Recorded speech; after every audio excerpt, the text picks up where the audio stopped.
into a quick WooPig Weekly reaction video as Arkansas takes down preseason number 3 Purdue. Joining me today is David Harris from Hoops Southbound. If you haven't checked him out and his channel, go check it out today. Got some fantastic SEC coverage along with coverage around several other programs and things too. So welcome in, David. He was at the game today. So first off, quick overview of the game. What do you think? Yeah, so you definitely saw a heck of a matchup between what are definitely two top 15 teams in the country today. Listening to both coaches and what they were talking about, both coaches I felt like walked away from this game feeling pretty good about themselves. You know, Arkansas figured out how to close a tough game against a tough opponent out at home, and then Purdue had themselves in a position to win a basketball game on the road. And in environments that Painter pretty much pointed out are things that he's anticipating seeing, you know, environments similar in the Big Ten. So I felt like both coaches walked away feeling pretty good about their positions. Obviously, if you're Arkansas, you got to feel immaculate about this win today because you're playing what was a 1 seed last year. They're returning the National Player of the Year, and they've got a pretty good lineup of players there in Purdue, and they're expected to be one of the best teams in the country. You got to feel good about yourself today after this exhibition game. But there's a lot of things to dive into. Obviously, there's going to be a lot of great tape that comes out of this game, but if you're a Hog fan, you got to feel good about that one. Yeah, completely 100% agree. I watched this game and, I think the thing that, we talked about it just a bit before jumping on here was this front court and back court depth is going to be crazy this year with what talent we have seen. And, we had several guys not even play today and we still look fantastic. So kind of break down what you saw from Arkansas's bigs against Zach Edey today. Yeah, I think the important thing to take away here from Arkansas is in your front court, you didn't have Jalen Graham today. And so you didn't have a true 5 subbing in and out with Mekhi Mitchell or helping Chandler Lawson out. Now, Chandler Lawson is he's kind of been referred to as more of a combo forward. So there's a lot of different spots that you could put him at. And I thought Musk got creative today using his length to guard Edey. And we heard Chandler Lawson in the post game today talk a little bit about I don't care who you put me on to guard, I'll guard him. And so he was right there in the battle of, taking on Zach Edey, National Player of the Year, and ended up holding Edey as well as he possibly could.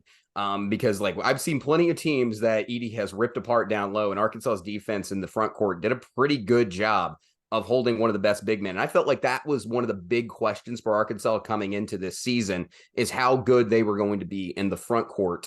The back court I didn't have that much concern about, but the front court, there's a lot of good front courts in the SEC. So I wanted to see how Arkansas's front court has improved this season, and especially with Trevor Brazile coming back as well. And what we saw tonight was pretty good marks. You probably call that a solid B+, maybe an A-. It was a great effort overall. Where I think Arkansas has the most improvement to do is obvious. They have to work on their offensive rebounding. Now, granted, you've got 24 minutes from the National Player of the Year out there ripping down boards like crazy. I believe Edey had more offensive rebounds than he had defensive rebounds in this game, but you've got to be better on the offensive glass. And I know Eric Musselman stressed that in his press conference as well, is that's where the front court needs to improve. But overall, defensively and offensively, not a bad job by Arkansas's front court. It definitely makes me think they can compete with a lot of the front courts in the SEC this season. Yeah, exactly. Yeah, when you look at the stats, Edey came out with 9 total rebounds, 5 on the offensive side and 4 on the defensive. So about even there. But like you said, one more extra on that offensive side. But I think to me, the standout for this game, not only was this a show for the transfers, but when you look at Chandler Lawson coming in, he was a late addition to this roster into the kind of transfer portal season, not really sure kind of where he fit into this system, and really thought he was maybe going to be a bench type player coming off the bench a few minutes a game. But you look at when you start breaking down playing time in this game, he was second on the roster in playing time with 32 minutes this game. And, that probably some has to do with Jalen Graham being out. But I think what Muss is trying to do is against a bigger type lineup like we saw with Edey, you might see a lot more combo of Brazile and Lawson in scenarios like this. Yeah, I think you're trying to beat him with athleticism. I think that's kind of the goal there because we know that Chandler Lawson's a pretty lengthy, athletic guy, and then Trevor Brazile's a fantastic athlete for his size.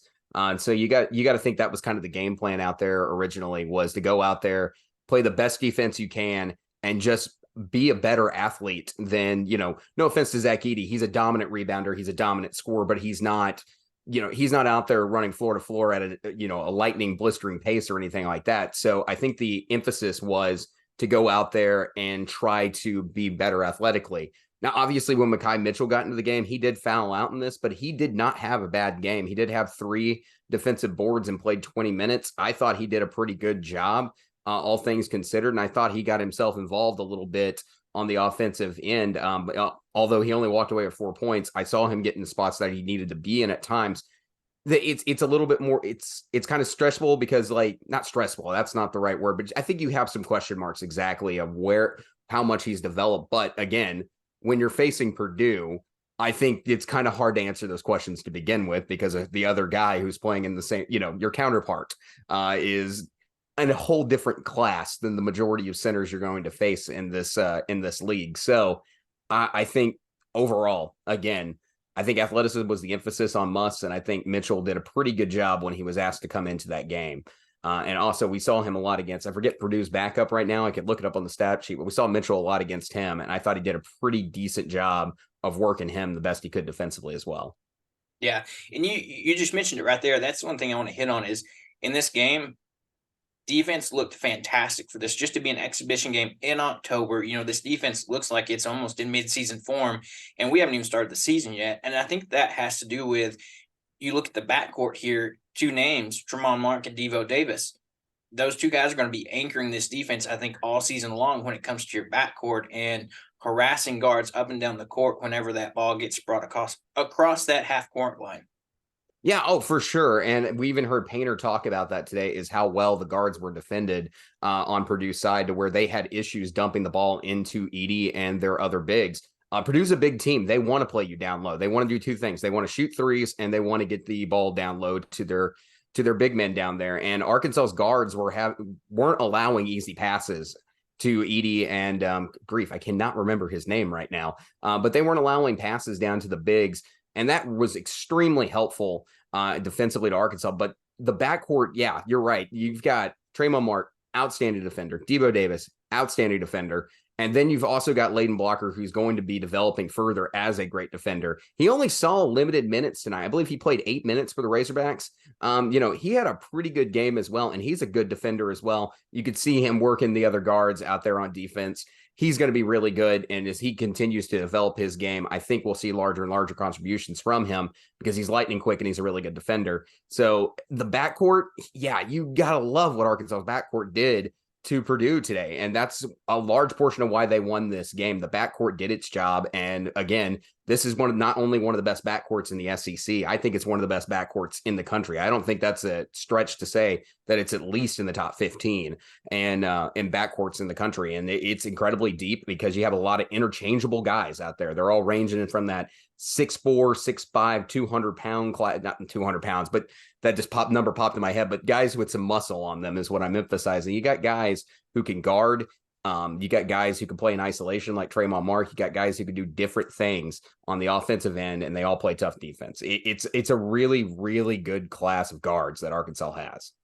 Yeah, and I think that you hit a point there. So, like, you've got Devo Davis and Tremont Mark that's going to anchor you defensively in the backcourt, and then when you jump to the offensive side of the ball, you got Ellis that's bringing speed off the dribble, off the bounce, and I think he's a guy that has that killer mentality of late in the game, he's taking it to the rack. We saw that he had a chance to win the game and, skip the overtime. But I like what I'm seeing from him. I think you saw in this game a little bit of that transition of him going from him in a Louisville offense where he's having to do everything to him coming into this Arkansas offense with a lot of talent around him and trusting his teammates, but also knowing at times when to kind of take that shot himself and drive to the basket.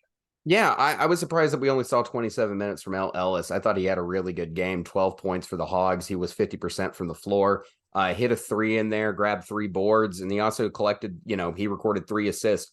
He wasn't the leader in assists, but the leader was Devo Davis with 4, and Tremont Mark also had 4 assists. So he's right up there with the guys who were passing the ball great. The ball movement's fantastic. Ellis, though, watching him play today, in the limited minutes that I say limited, 27 minutes is not a significant portion, but from what I saw of Ellis today, I think he made a pretty significant contribution to this team. He's he seems to be a guy who can go out there and get you a bucket when you really need it. So I'm looking forward more to watching more of Ellis play, because clearly he's on the level that you need to be one of your best point guards on your team. And I think right now he would be considered probably your number one option at the point guard, and maybe move Devo over to the wing. We'll see how Eric Musselman adjusts that. But I think Ellis is making a pretty strong case for himself to be a starter. Yeah, that's very true. And then another guy you got to talk about that's a walking bucket is Khalif Battle. Played 30 minutes, 31 minutes in this game, shot 5 of 11, 2 of 6 from deep. He, unfortunately missed part of the offseason due to an injury, missed the red-white game due to tweaking his foot. But, he got back in this game and really put on why we brought him here. He can score from all three levels, deep threat, be able to take it to the basket in that mid-range game. So, a fantastic outing from him today as well. Yeah, he was a big portion of what came off the bench for the Hogs today. He was your leading scorer off the bench. You're right in that 5 and 11. When you look at the other guys, Ellis was 5 for 10. Draymond Mark was 5 for 10. And then you got coming off your bench, a guy who was outstanding for Temple coming off their bench, going 5 for 11. He's a brilliant option to have as a 6 man out there. Battle definitely can go get you a bucket when you need it. Obviously, I think one of the big things that you want to take away from this is that he also did a really good job rebounding the basketball. 5 rebounds away. This backcourt really helped in a Purdue team that has size, grabbing defensive boards. Again, they got to work on the offensive boards, but the defensive boards, the guards helped a lot today. That was a big part of what was happening out there, and Khalif Battle was no exception. He got you buckets, and he also made contributions in the rebounding game. So I like what I saw out of Khalif Battle. Really strong addition to this Razorback team, and I think he could be a brilliant 6 man coming off the bench for you, or putting him out there just to see if you like him more as a starter. I think Muss has got room to experiment in some of these mid-major games he's got coming up. Yeah, I think it's going to be one of those situations where you see him situationally. Does he come off the bench or start? He gives me those kind of vibes of Ricky Council, just an electric player. Maybe not as much as the athleticism on dunks, but that's yet to be seen. But just as far as being a triple threat scorer and being able to come off the bench, get you a handful of buckets. Like you said, rebounding defensively, this team was led by guards. Brazil had 5. But you look at those transfer guards that came in, you've got Ellis with 3 defensive rebounds, Tremont Mark with 6, Battle with 5. So you're getting a lot of contributions from your guards here, not only on the offensive side of the ball, but from the defensive side as well. Yeah, you definitely are. And then you're looking at Debo Davis, who also collected 3 steals. Tremont Mark grabbed a steal. Khalif Battle grabbed a steal. It's all over the place when you look at what the guards did. And Davenport also grabbed a steal in this game in the 11 minutes that he played. I was surprised, honestly, out of all the guards that we saw, didn't see more out of Davenport today. To spread that floor spacing out a little bit more. I don't know, maybe because he saw significant minutes. I felt like in the Tyler game and the red and white game, maybe Eric Musselman wanted to see something different today. I don't know. I don't have an answer for why we only saw 11 minutes out of Davenport today. But overall, yeah, every guard made a contribution. You did it in steals, you did it in rebounds. The defense was outstanding in the backcourt. You just gotta love. I'm just saying it over and over again. What they did in the backcourt today was extremely impressive, and kind of what, if you were following what this team did in the transfer portal, what you expected coming out of good guard play like this. It's experienced, it's talented, and it knows what to do, each and every one of these guys. So what you saw today was what you had hoped for all offseason when you were reading preseason reads and everything else. This is the vibe you wanted. And that's kind of what you got today. And I think if you're an Arkansas fan, that's really encouraging. Yeah, I agree. You look at the turnaround of this team going from one of the youngest teams last year to one of the more experienced teams this year. And I think you see that in this game here on, with this experienced team, they were able to close out a close game like that, where Arkansas may have struggled at times last year due to just an inexperience. But now this year, you got a veteran lineup with guys that have been in that spot before in close games. They know what it takes to close out a not only close game, but a big time game on a big time stage, for especially this game being an exhibition game. Bud Walton was sold out. You, like we said at the beginning, you were there. You understand how loud it was. It felt like this was a middle of the season game, not an exhibition game in October. Yeah, it felt like we were playing a ranked opponent on a Wednesday night in January. That's what it felt like. It wasn't what Bud's best is, But it was definitely what you expect to come in on a Bud Walton game. That was what the environment was. Yeah, they came out and did a great job. And you're talking about guys pulling out victories today. Listen to what Tremont Mark said in his post game press conference and talking about wanting the ball in his hand there in that given situation. We knew that Tremont Mark was a really good player in ISO, and he read a situation and said, "I've got the ball in my hand. I'm shooting this three, and I'm sending this thing into overtime." And that's exactly what he did on that isolation play out there around the perimeter. And I thought he did a great job. Again, like, you've got somebody who wants the ball in their hand. They want to play like, remember JD Note for Arkansas a couple of years ago, someone who wanted the ball in their hand. Tremont Mark clearly wants the ball in his hand in that situation, and that's what he got. They asked him in the press conference, what was the play? Was that designed for you? And he's like, I just think I wanted the ball in my hand and I got it. And that was more or less words, but that was what he got. The point that he made across to me, from my understanding, is like, he just wanted that ball in his hand, and he made a heck of a play doing it and read the situation. So you've got those guys with those experience, guys who are competitors and want the ball in big moments like that. And I'm extremely impressed. Yeah. And then I want to talk percentages too. When you look at it, up and down the stat sheet here, our percentages, shooting 50% from the field, 34% from three, and 76% from the line. Those are fantastic percentages. That's what you like to see, where in an Arkansas team last year maybe struggled from deep last year, shooting low 20s, maybe teens in your percentage, to jumping all the way up to, mid 30s right here. And you'd like to see your free throw percentage up just a little bit, but for a beginning of the season, you've got to like how Arkansas comes out shooting the ball right here before season even starts. Yeah. So last season, Arkansas for 3-point field goals made per game was at 5.1. And tonight they hit 8 of them, and which was pretty remarkable. And then you could see the clear difference. And then Arkansas, as far as 3-point percentage last season, they ranked in the bottom toward the SEC at 11th. They averaged 31.7%. Tonight, they're getting out there and hitting at a much better rate at 34%. Obviously, you still want that better. And I think you still can be better, because I think they started a little cold tonight, or this afternoon, right there at the beginning of the game. I thought they were missing some shots, pretty wild. And I think it was the difference in the opponent they were seeing and the level of defense is being ramped up on them. I think when time goes on, we may see this go a little bit higher, up to 35, 36%. We'll see. I don't know if that'll be their average, but I think they can have some games where they get extremely hot from three this season. There's a lot more shooting depth on this team all around. And then you got guys who are very selective, and you got volume shooters like Joseph Pinion and Jeremiah Davenport, who are willing to shoot that three.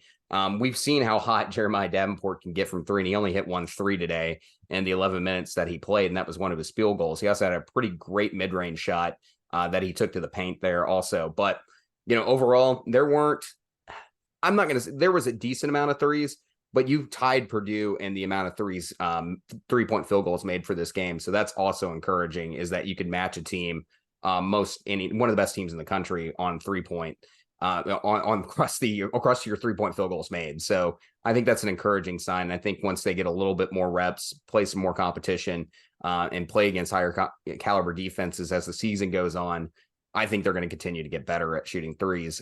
And that's kind of been a trademark of Eric Musselman teams, is they continuously get better, especially at the things they do well. And when you're starting out at almost 35%, because it was 34.8, when you're starting out at almost 35%, that's a pretty good starting place to be at when you're shooting threes. Obviously, that's not Alabama's level of 3-point field goals made per game and what they like to do, but I think it makes you a much more well-spaced out team on the court, and opens the floor up a lot more than what it did last season. People aren't going to be sitting back in zone playing you on defense this year. Exactly. It's like you said, it opens up the spacing on the floor, allows you to kind of make teams have to guard both ways, instead of like you said, last year we struggled, so they could just sit down in the paint and kind of shut down Arkansas as a whole. But I think when you look at it, there's a lot of great things with this team. Per usual, basketball, how things start out with the beginning of the season, your defense is going to come out stronger typically, and then the offense is going to develop as we go. But for this team to come out and start out like this, to only develop and get better as the season goes on, I think you're looking for a lot of potential in this Arkansas team. We've talked about it on your show, my show, all preseason, that this Arkansas team, with its depth and the talent here, has the chance to do something pretty special that hasn't been done in a long time here at Arkansas. And Musselman is just being the guy that's able to craft a roster of this, talent. And so I think we have a lot of exciting things to see from this Arkansas team as we get season kicked off here in another week. Yeah, I think there's a lot more excitement to see. Talking to Ronnie Brewer on my show, like when we were talking to Coach Brewer, he was talking about like this roster was constructed based on a couple of the teams that have beaten Arkansas in the NCAA and NCAA tournament in years past, the Baylor Bears and the UConn Huskies. They got out and they tried to find guys that matched that. They got experienced players and they got guys who can shoot the basketball. And that was the combination that they kind of came up with this year. And that was the emphasis on putting this team together. And then you were talking about the defense being a little bit better than the offense early part of the year. Eric Musselman made a pretty good point. I felt like overall, there's not going to be a lot of teams this season that put up 81 points on Purdue. It's not going to happen. There's going to be teams that do it, but Arkansas is going to be one of those teams you're going to be looking back and go, wow, Arkansas had a pretty good offensive performance against a team that values the basketball, a team that plays pretty good defense and has a really good front court, especially when you consider who's in that front court. So I think when you look at everything overall, you're going to be impressed with what Arkansas's offense was able to do tonight. And against lower caliber opponents that don't play this level of defense, I think what you're going to find is that Arkansas's numbers and stats kind of crank up a little bit, as long as they're not playing with their food, so to speak. So I think Arkansas could be, I think they got a lot of potential. Now, I'm also in the boat right now where I'm like, I am trying not to overreact to an exhibition basketball game because it's way early in the season. Like we're still in October. Granted, the season is right around the corner. It's right there. It's in grasp right now, but we still got over a week before we start playing everybody, before you start playing real games. But from what you saw tonight, I think you have to be impressed, but also not overreact is the situation that you're in, because not everything's figured out for either of these teams yet. Arkansas is still trying to figure out. I think Eric Musselman was experimenting with a lot of lineups tonight. Obviously, you're not going to have Devo in a given situation sit out the last 8 minutes in a basketball game. Now, obviously, also injury played a part there, but that's not going to typically happen. And you're not going to see, other, probably not going to see Layden Blocker only play 8 minutes. You might see him take some more minutes up as well. Going back to Layden Blocker also on that stat sheet, he got 6 points in 8 minutes. That's a pace of 30 per 40 minutes. That's a crazy amount of points. And he did that again against one of the best teams in the country. So I think there's a lot of potential here. We also need to all just remember that this is an exhibition basketball game, and things that you saw tonight may not be what you get throughout the course of the season from Purdue or Arkansas. So there's a lot of more experimentation that's going to happen. There's a lot more things that are going to be worked on in practice, but I think you got to feel good because both coaches seem to take this game as if it was a regular season game tonight, especially in that shows in the minutes played. It's not like that game last year against Texas down in Austin where Arkansas got blown out in its exhibition game. But then you could look at the minutes played and you're like, well, that guy's not going to see 15 to 20 minutes in a given night. Like, why? This was treated much more like a regular season game. So I think there's a lot of things that you could take away and feel good about. There's a lot of things that clearly need work, but overall, it's still an exhibition basketball game and teams are still figuring things out.